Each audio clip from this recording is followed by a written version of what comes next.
Hey, hmm sure. Thank you. You want to do it? I'll do it when I'll do it when I'm done. Yeah, that's fine.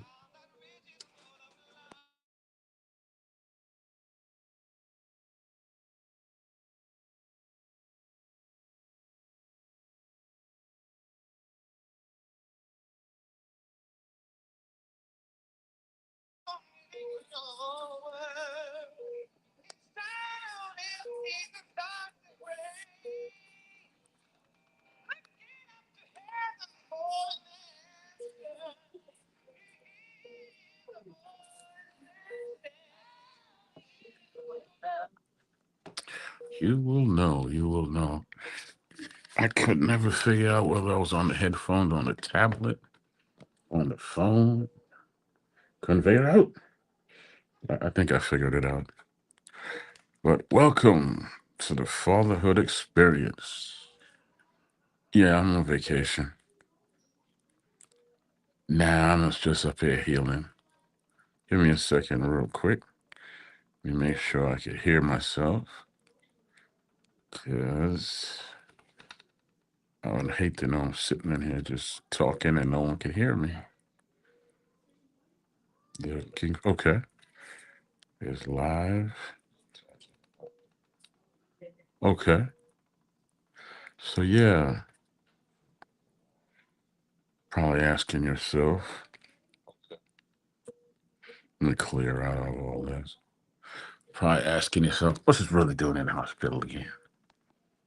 Healing. What do people do in the hospital? So,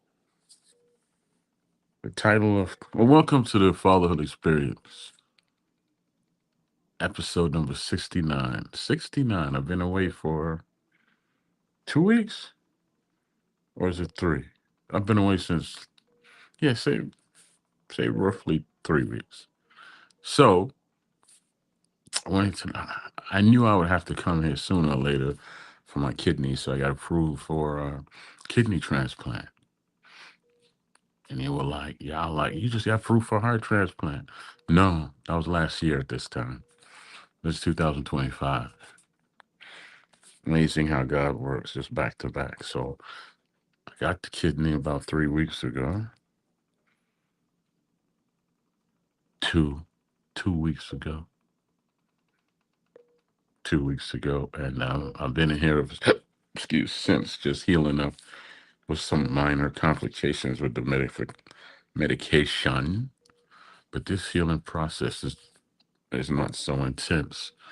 Hey, how you doing? Okay. Yeah, everything's good. Yeah, You need yeah. anything? Nah, nah. Do you need a nurse? Not yet. I'm just doing a podcast that I do, a fatherhood podcast. Okay, So cool. I'm just chilling. Like, Okay. medicines didn't knock me out this time. Okay, cool, Yeah, cool. So you're able yeah, to stay up a little bit.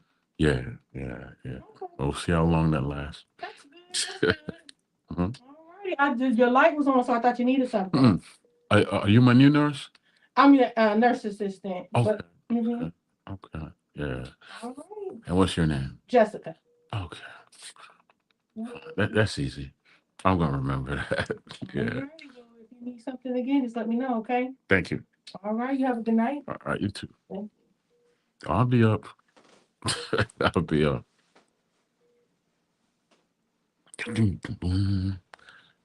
So, oh, I do need something. you. What's that? My charger came out.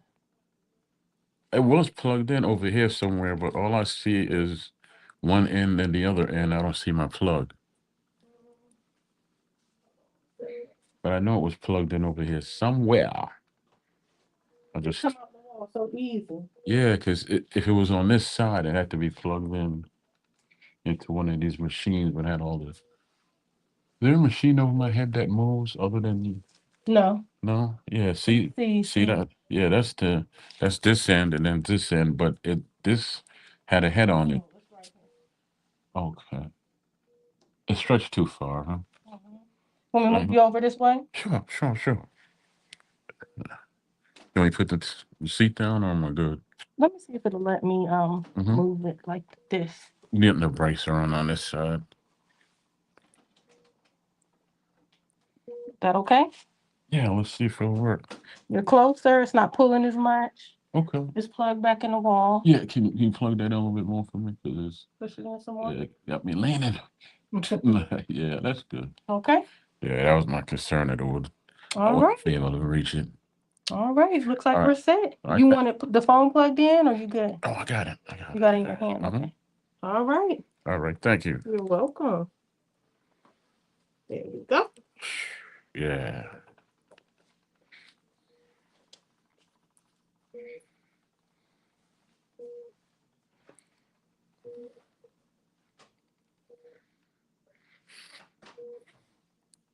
Okay. So I had to stop and talk to the nurse.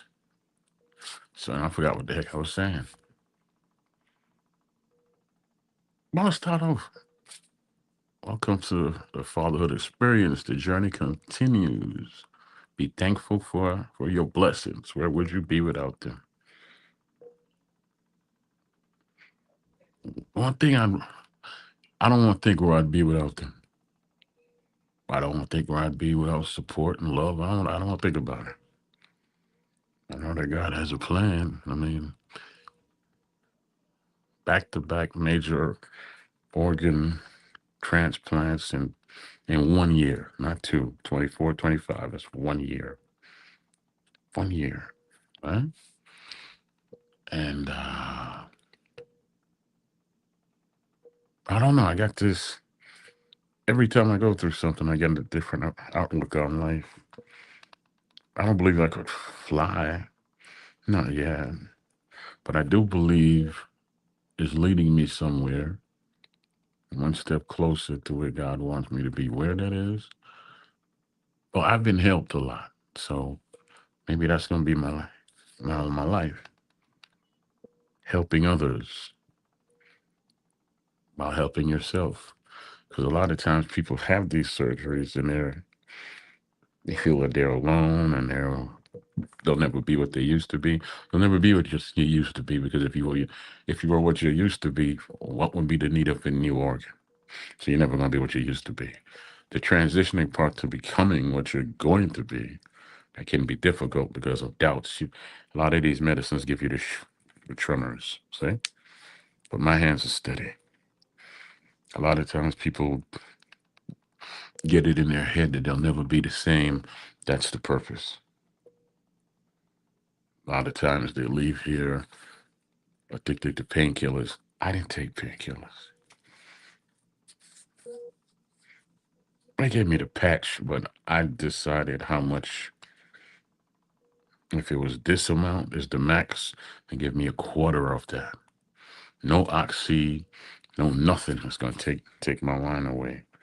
So when I leave here, I'm gonna be sharp and focused. That you and then also there's that confidence thing and that inner pride thing. We got to control our ego as men that says, I'm good, I can do whatever. No. They're going to give you a time. The doctors that say, sit, chill out for 6 weeks, chill out for 2 months. Anything they tell me to do, whether it be 6 weeks or 2 months, I exceed it. If the doctors tell me 2 months to chill out, I chill out for three. And why is that? Because I need to be sure of me. They're only going on a suggested time. My body will tell me when I'm ready to fly again, or how fast I can move again, how many miles I can walk again, and I can start doing things in the gym again and all that stuff. So that's what I go on. I take the doctor's suggestion and then I listen to my spirit and add it onto that and I keep it moving. I will never, as they know, because we have these conversations, no disrespect to them. They're great doctors, they're great nurses, but you have to know you before and after the surgery. I've never walked into any doctor's office not knowing why. I learned that some 20 years ago, or 30 years ago. Don't walk into a doctor's office not never knowing why. Because what they'll do is say, okay, well, tell me what you feel. What are you feeling? You could explain it to them, and they'll say, "Okay, I believe you have this, this, and this." Next thing you know, you leave with a prescription. You can't read it. The pharmacy somehow magically knows how to read it, and you get a prescription. They tell you what it is, but you don't know what it does. So that's why I ask so many questions. And there's also how you ask the questions. I'm not gonna be like, "Yo, tell me this. What the hell is this?" No, I just ask them, "Can you please explain everything to me?" Each and every time I take a minute and I say, "Explain it to me. I really want to know." Because there's people out there now that are going might have lost a limb and they're gonna have to start over. Might have lost sight, they have to start over. End up in wheelchairs, they have to start over. So I was careful on coming on because honestly, none of this is all about me at all. The part where I'm celebrating the fact that God still blessed me with life, yeah. If I never doubted for 1 second last year I was gonna die. I never doubted I never doubted for a second this year I was gonna die. And if I got to go through something else, guess what? I'm gonna wake up. Because every time I go lay down on somebody's table, I go down with a clear conscience and with a prayer. And I say, well, this is another part of the journey, good Lord. I'll see you in the morning or I'll see you in a couple of hours. That's how I move. If you go in there with apprehension or fear, that's gonna travel into your doctor. So you say, Troy, that's come on. How you know that? How you not want? Whatever you feeling, just like the meat you eat. If you don't get it, if it's a lot of times people say, "Oh, you don't know that for certain." Yeah, people who eat red meat quick to anger. People who eat pork, they start resembling pigs. True story. People who eat a lot of chicken, fish, turkey, a little bit mellow. You're gonna say, "Try." I know a bunch of people eat. Yeah, but if they follow it with a drink and they smoke, you think they're gonna be mellow? Mm-mm. So don't tell me that. All right. Simply put, enjoy. I'm not telling you enjoy the pain. Pain is never fun. Pain is never fun, but please understand its purpose. It's to inspire you. It's to build that inner strength that says, I persevered through all of that. I tolerated it, persevered, and I came out with a better outlook on life, a much brighter outlook on life, a bigger outlook on life. Before I was just thinking in fractions. Now I'm thinking in whole numbers. Like, okay, let's say when you first started this journey, you said, man, if I could just make 1,500 a month. Then you woke up and like, why are you thinking so small? Why don't you want to make 5,000 a month? And then after the third month, you say, okay, I achieved our goal of 5,000. I want to make 15,000. But it has to be in a way that in a way I can profit, but provide for others. What you enter into those type of ventures with a certain heart and a certain direction, because you've been blessed, man. Whoever you are that's listening, right? So you don't want to waste that blessing just making profit for yourself, because that would be selfish. It would be. Out of all the millions of people in the universe, the Lord decided to bless you with the most important thing you have is life. And the only way you're gonna repay it back is to just profit for yourself. Like the hell with everybody else. I made it.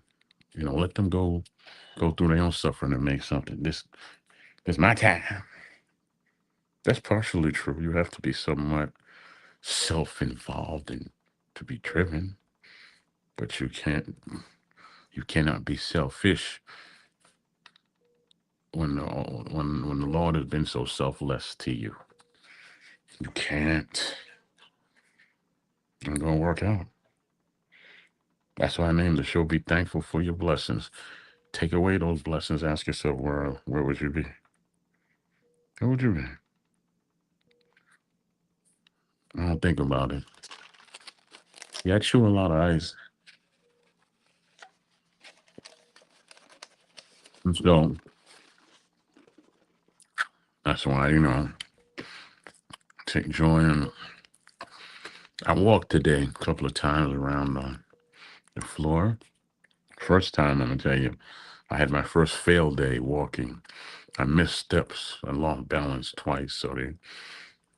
But see, I was in bed in ICU yesterday. I'm on a different floor now, and when you stay in bed and those drugs get in your body, they throw off your equilibrium, and just a cloud comes in your mind, so you can't really get focused while you're walking. Walking, when I walk in hospitals on purpose, I lift my legs up because sometimes stuff might have spilled or whatever. And that first slip, that's it for you. Because I don't walk with a walker or anything because I don't need to. So, I don't put any pressure on the nurse or nurses that are with me. So that's why I lift my leg up so I don't slip or anything like that. So, but today I had to use a rolling walker. It's kind of difficult. I didn't have the little tennis balls on the back to slow me down.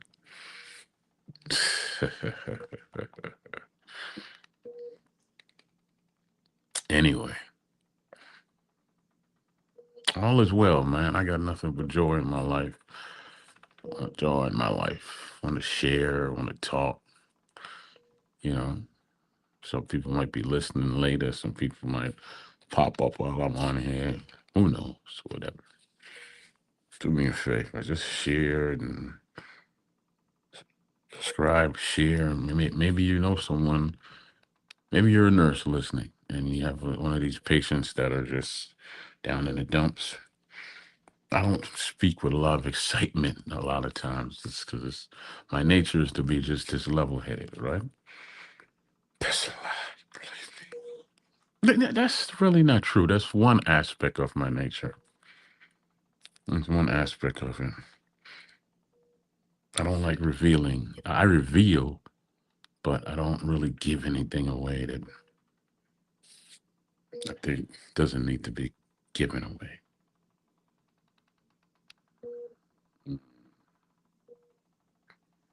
But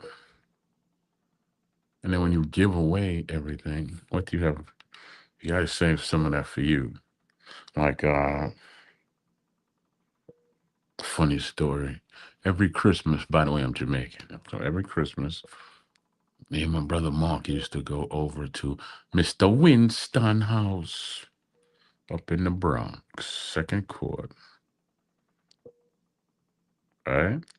And of course, they be rum punch. It's Christmas. What self, what self respectful Jamaican don't have rum punch on Christmas?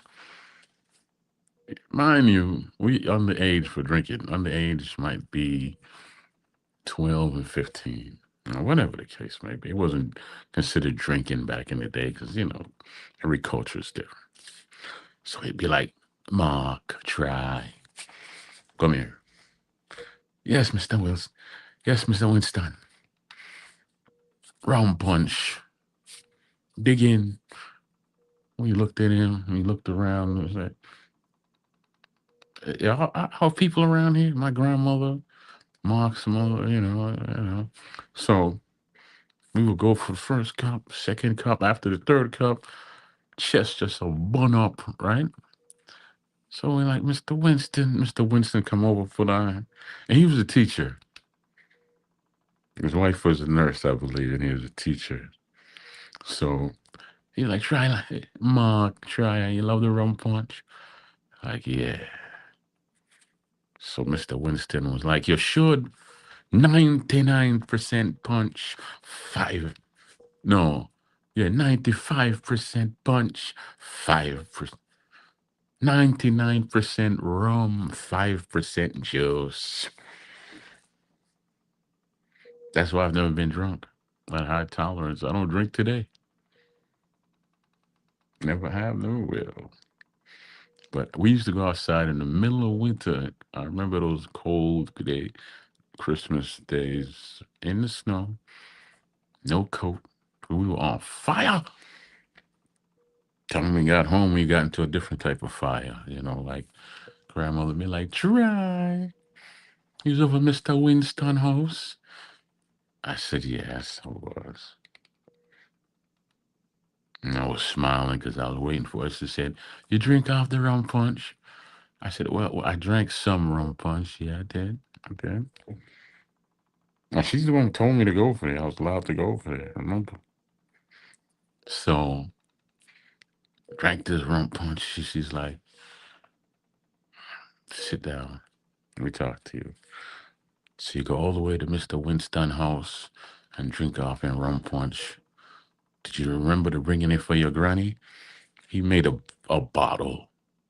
He made a bottle for my granny and one of the Rand nephew bottles because he knew what was up.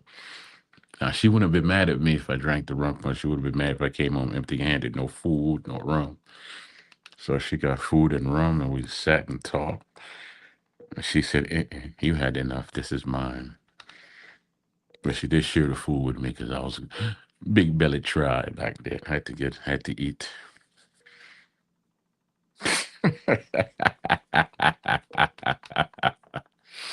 So that's a part of it, man. It's just most people wouldn't understand that nowadays. They like that's child abuse or something. Like, shut up. Not child abuse. That's life. I don't drink it. I'm 54. So you can't tell me I was abused or I'm an alcoholic. I just don't drink. Rum ain't drinking to me. It's just normal. I grew up on it. But I just don't drink. I haven't drank in years because of my heart. And I love my liver. But everything now is a blessing to me. Everything. Having this tablet so I can do my thing on my tablet instead of the phone where calls come in and I get cut off. It's a blessing. Sure, they're going to change the numbers and the higher numbers in a year or so. I'm not giving a damn. I'm keeping this one. I'm not one of them follow fashion monkey people where I got to constantly change because things change. Uh-uh. Don't think so. Don't think so. But I will get home so I can get groomed up again. Shouldn't be this good looking and not be well groomed. It's another blessing is my look. Distinguished from everybody else except for my children. Now, and I do mean my children, all four of them, plus the granddaughter looks a lot like me. Oh, you watch out for her. Tell me she's gonna go to the 2037 something Olympics. She loves gymnastics. She loves it, loves it. Super proud of that girl. You will know. I don't really have too much more to say, man. I just want to come on here and share a little bit. I told the story, the journey to the kidneys. Oh, as far as the kidneys, those got messed up because I've had so many major heart surgeries, and my heart was just not pumping right for years. A lot of times I walked around, my heart was 15, was only working on 15%. Mm, who knew that? Pretty a few people.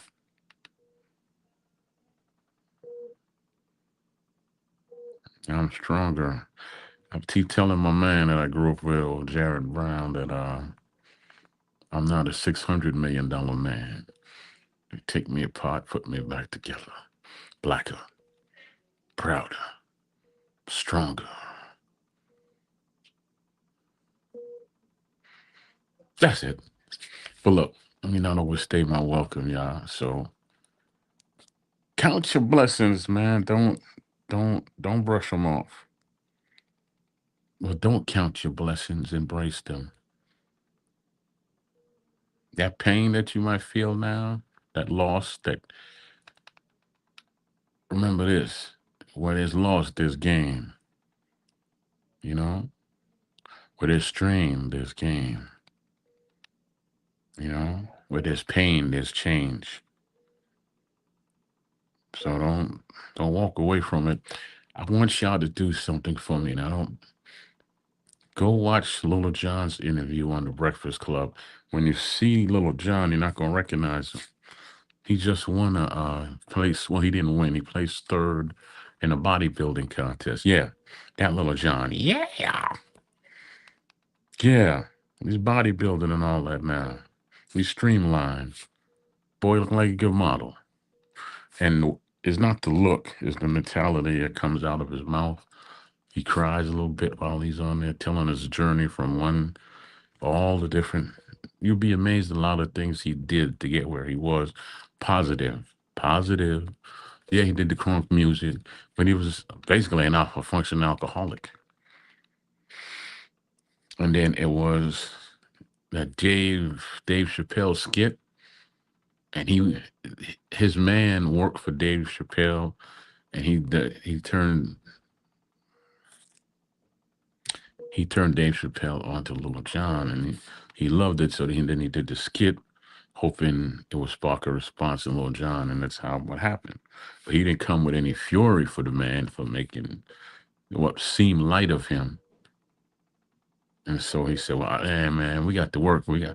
Let's do something together. Let's do an album. Let's do this." And he said, "Okay, let's do the skit first." And they did the skit together. I remember, yeah, yes. Oh, hello, this is Little John. How are you? So that was one part of it. And then he said from there, I think they did a concert or a tour with a bunch of people, plus Dave Chappelle hosting. It was just madness.